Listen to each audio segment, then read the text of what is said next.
Secretary of our RSSTA Kerala, so very much privileged.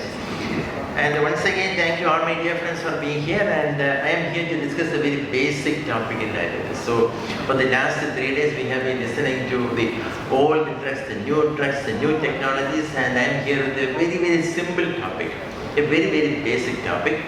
And this is on an insulin which is probably the most commonly used formulation in our country, a Premix Insulin, and been there for many, many, many years. And these are my disclosures. This is pharma supported, but I'll be very neutral. I know that the lectures are usually very boring, and hence we will have something like a quiz. So I'll be asking some questions in between, 1 or 2 questions, and the best answer will also get a gift, a prize. So do you know that the doctors are in a dilemma now? Most of the doctors, and this doctor, and look at his face, he's helpless, he's in a dilemma. And this doctor is representing you, this doctor is representing me, and this doctor is representing a physician, a cardiologist, a neurologist, or a nephrologist. All the new terminologies and new drugs in diabetes, many, many drugs in diabetes, injectables, oral drugs with all those funny names. And we see a lot of prescriptions nowadays with wrong combinations, with many errors in the prescriptions. So now there is a question, and now there is a question, anybody can answer. And I will request my colleagues to have a microphone over there, and you can just stand up and answer. And this is just for the sake of not knowledge, but to just be aware of the fact that there are many, many new drugs and available. So this is a very basic question. How many injectables are there in India? How many injectables? Not the generic ones, I am not including the biosimilars. The question is in general. How many injectables are there in India for treating diabetes? Very simple question. Anybody? Just say a number. Some number. Yeah, please.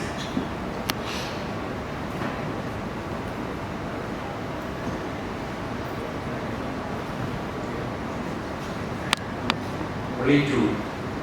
Only 2? Yeah. Insulins and GLP-1. Oh, wait, my goodness. No. That is a brilliant answer. From Mohan, there is a brilliant answer. So I will ask the question once again. So what are the number of injectables available? The classifications, we go by the classifications of insulins. So what are the total number? Because I need the complexity of the names involved in identifying. Don't you agree? Yeah. Target is also there. Our Honorable President of RSSTA, National President. I think about 15 to 20 are there with Absolutely, absolutely. I cannot give a gift to you. Very difficult. So the answer is almost 20 injectables are there. See? And for every injectable, there are many biosimilars. With many, many biosimilars. So there may be more than 50 names for injectables. It's so confusing. So confusing, and that is one of the reasons why there are plenty of errors currently in the prescriptions. And why this doctor? This doctor is helpless because our patients will pressurize the general surgeon or pressurize the cardiologist. My dear cardiologist, I don't want to go to another doctor. Please give me the prescription for diabetes. So this is how it matters, because the doctors in other specialties, the allied specialties, they are somehow forced to prescribe drugs for diabetes. And as Mohan has said earlier, there used to be only a couple of drugs, 3 or 4 drugs, including injectables. There used to be only 4 or 5 drugs for treating diabetes. But the scenario has changed, and now we do have the statistics, and we have the head of the Department of Endocrinology, who just did the oration, Dr. Nihal Thomas, and they are all involved in such research, and we do have the data now. This is from Dr. Anjana. She was there yesterday, and they have shown in the India data the growth of diabetes. Look at the numbers, and this graph has been shown by many speakers earlier. Hypertension, these are in millions, 315. And look at those with abdominal obesity. It is a time bomb, abdominal obesity. The new cardiovascular kidney metabolic syndrome as described by the American Heart Association. with multiple stages, with a scope for preventing the onset of further complications and preventing from stage 2 to progress to stage 3 and so on. So that is what we are going to discuss today. We are different. So when compared to the Caucasians, every speaker has emphasized the principle and the fact that we Indians are different. We Indians are different because of the genetics, because of the environment, and we have this carb content wherever you live. You may live in Delhi or in Gujarat or in Trivandrum or in Kochi or in Tamil Nadu. Look at the carb content, it almost remains the same, it is more than 60%. And with HbA1c and its relation to the control of diabetes, this is also well known to all of you. When compared to the Caucasian population, when there is an increase in the A1c from 8.2 to almost 10%, it is correlating more with the PPG. So we have more of carb, which results in a significant increase in the postprandial hyperglycemia. And a while ago, the previous chairperson, I don't know whether Harish is over, he was telling me, most of the doctors attending the conferences nowadays, they are having diabetes, and some of the doctors were making some suggestions when we were doing a conference. And so we doctors, not only the patients, we are also bound to be aware of the fact that this hyperglycemia postprandial is a high risk. And this is a risk for not only microvascular, but also a risk for even increased risk of certain cancers, including the pancreatic cancer, including the risk for retinopathy. And this is a risk for increase in the oxidative stress. You can recognize a significant postprandial hyperglycemia only with the help of newer tools, such as the continuous glucose monitoring devices. With just the conventional SMPG, it is actually very difficult. So once you start using, either yourself or for your patients, a continuous glucose monitoring device, you will start recognizing a postprandial hyperglycemia 15 minutes after food, or half an hour after food, or 1 hour after food. But whereas conventionally, we are supposed to measure a postprandial 2 hours after a meal, and irrespective of the fasting, increase in the 2-hour PPG results in death. So this is actually a marker of mortality in those with diabetes. So when you are advising your patients for monitoring the glucose, please remember, ask them to monitor postprandial glucose levels as well, because for titrating the dose of insulin, whether it's a basal insulin or whether it is a prandial insulin or whether it's a premix, usually you require only pre-meal values, and this is for the convenience. But for the sake of preventing complications, you definitely will require the postprandial, which is slightly difficult. They have to probably wait for exactly 1.5 to 2 hours for the beginning of a meal and then measure it. And then that is when you are successful as a doctor in reaching your target in majority of your patients. In more than 90% or even 100% of your patients, you will reach a target below 7% when you start monitoring and when you start titrating the dosage of medications based not on just fasting but on post-meal values, breakfast, lunch and dinner. Let me discuss a case, and this is a case of a 54-year-old person, not that affordable, but slightly affordable, and the A1C is 11.6, and this is the classical A1C of somebody who is newly visiting us in the hospitals with a fasting of 189 and a postprandial at 2 hours of 289 milligrams per deciliter, and she is on the following drugs, and this is what I discussed in the beginning. Nowadays we come across a lot of prescriptions where such dosages are there and such frequencies are also there. Glimepiride, metformin and DEPA 10 milligram, very commonly now observed being given 2 times daily, whereas you have to give only, you are supposed to give only once daily. In combination with metformin also, very frequently we come across 2 times daily. And she knew about continuous glucose monitoring. Not the patient, her son procured a continuous glucose monitoring device, Libre, online from Amazon, and did it and visited us, and we connected to our online platform. This is a cloud platform, Libre View platform. And then we could realize, along with the patient, we could realize that in green zone you have the time in range. When that is acceptable time between 70 and 180 milligrams per deciliter, look at the percentage, it is only 43, just 43% time within range. Whereas the minimum which is required and is recommended is more than 70%. So obviously, this relatively young lady is having uncontrolled glycemia and is heading towards the avoidable complications. So I repeat, these are the avoidable complications, maybe because of multiple reasons, may not be our fault, could be her fault as well. So the question is, this is again a question for you, what is the next step, best step? Forget about the title of my lecture. What is the next best treatment or this step? Anybody can answer. Can you circulate the microphone?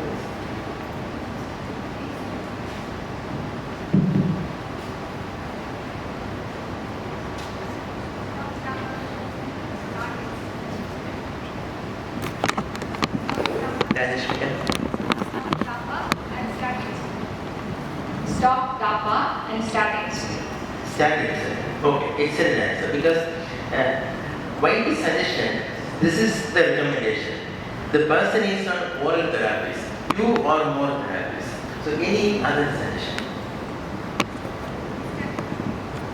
Any other recommendation? Because there are multiple ways of managing diabetes, and probably the multiple ways could all be equally good or more better.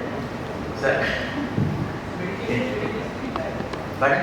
Medication schedule is very bad. Medication schedule is very bad. Okay. 2 milligram thrice daily is unscientific. Absolutely. DAPA dose is also very high. DAPA dose wastage is also not unscientific. Okay, sir. Yeah. Sir, So we are stop all tablets, start the basic insulin and a triple drug combination. Okay. So a triple drug combination will be patient will be more compliant for a triple drug combination. I agree with Dr. Jothydev and bring down the dose. Maybe try to minimum at least 2 milligram dose daily. Metformin make a sustained release preparation and reduce the dose of dapagliflozin and initiate insulin. Initiate insulin. Excellent, sir. It is for the chairperson to decide whom I should be giving a prize. All were excellent. I would agree with what sir actually, but only thing is that you can reduce the dosage of sunlight only before starting insulin for fear of hypoglycemia. You can maintain, as you said, like there are like the triple drug combinations are there, to reduce the number of tablets to make more convenient for the patient. You can start a triple drug combination. And in this thing, one thing which is missing is actually I think for inhibitor or a like infrared based therapy is not there. So I think probably you can add one.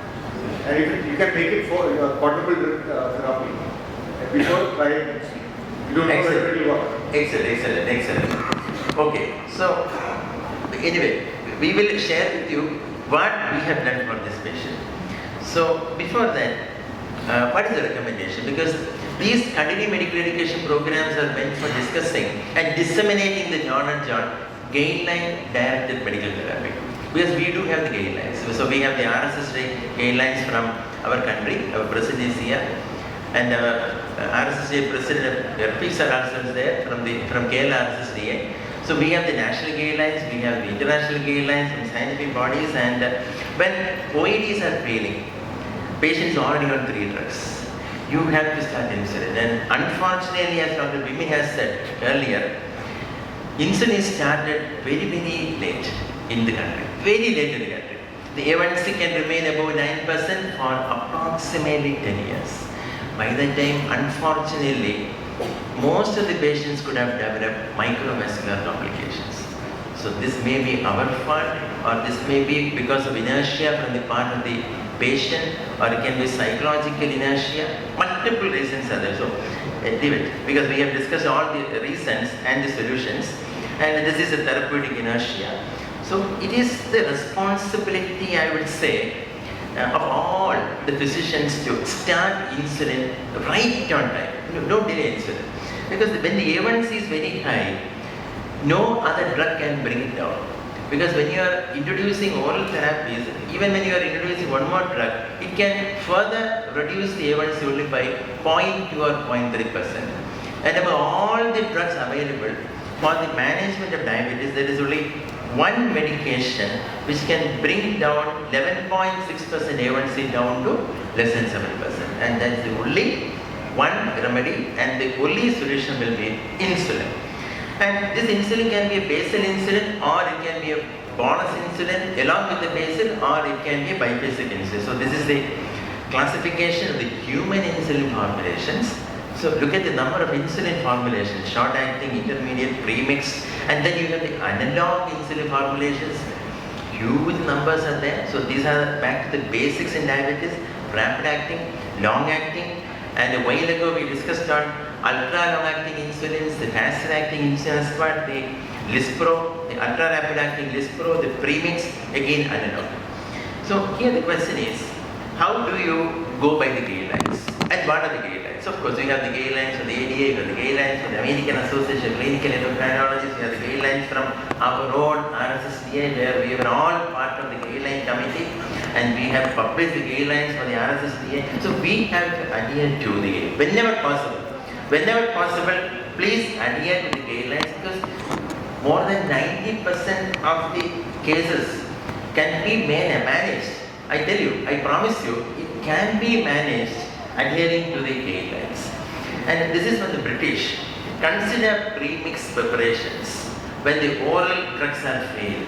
And when you are considering a premix over human, always you have the choice of having a human versus analog, but analog premix is much better. Much far better. I know that more than 90% of the prescriptions of premix still in India is human.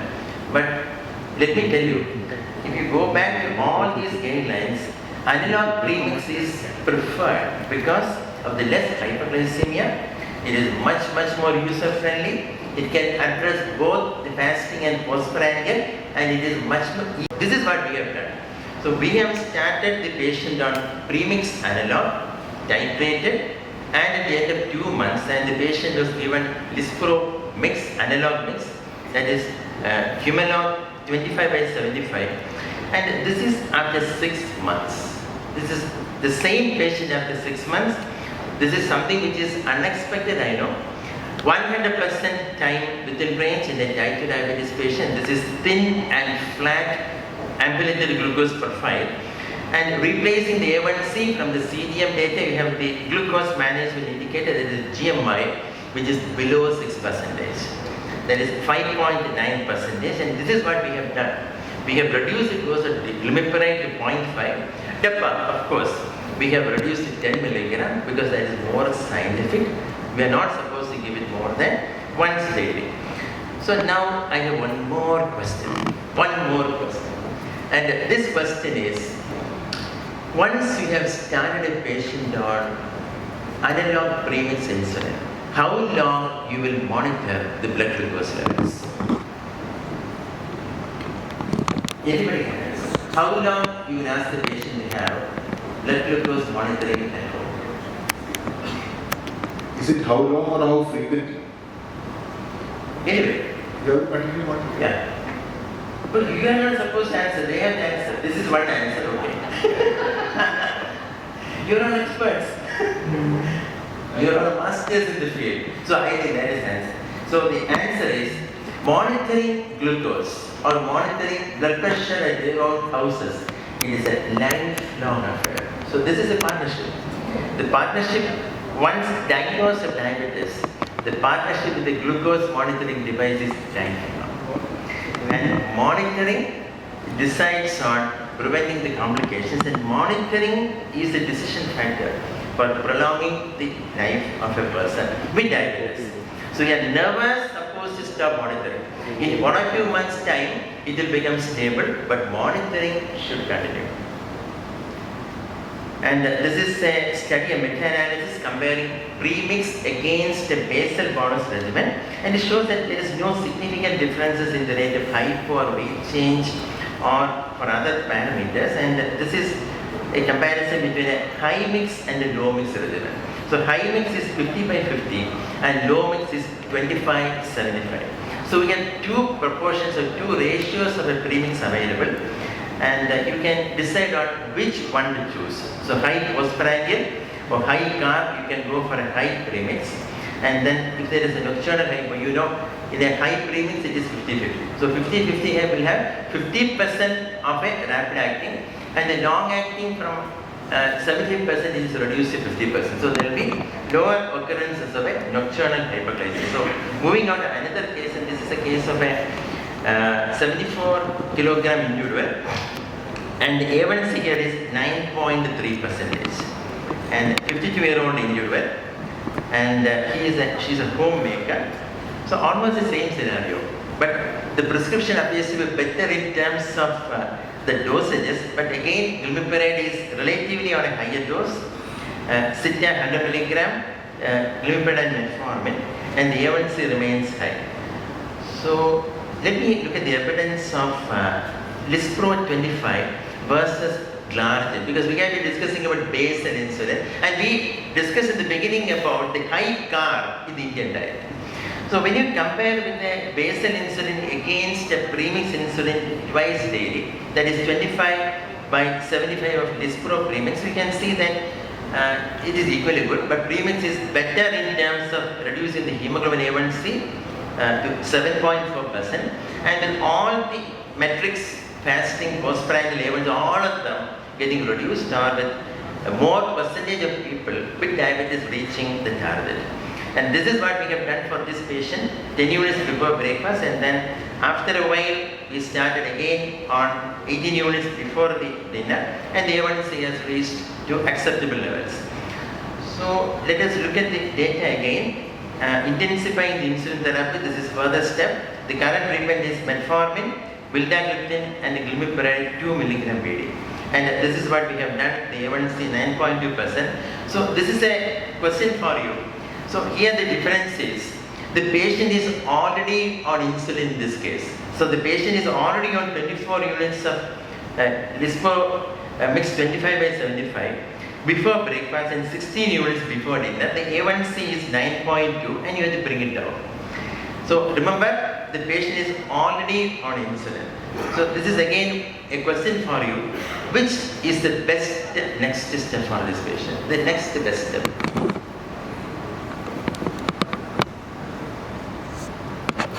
So I will finishing in another 2 to 3 minutes. A patient is already on premix insulin analog twice daily on 3 oral drugs with an A1C of 9.2%. What is the best next step? Any takers?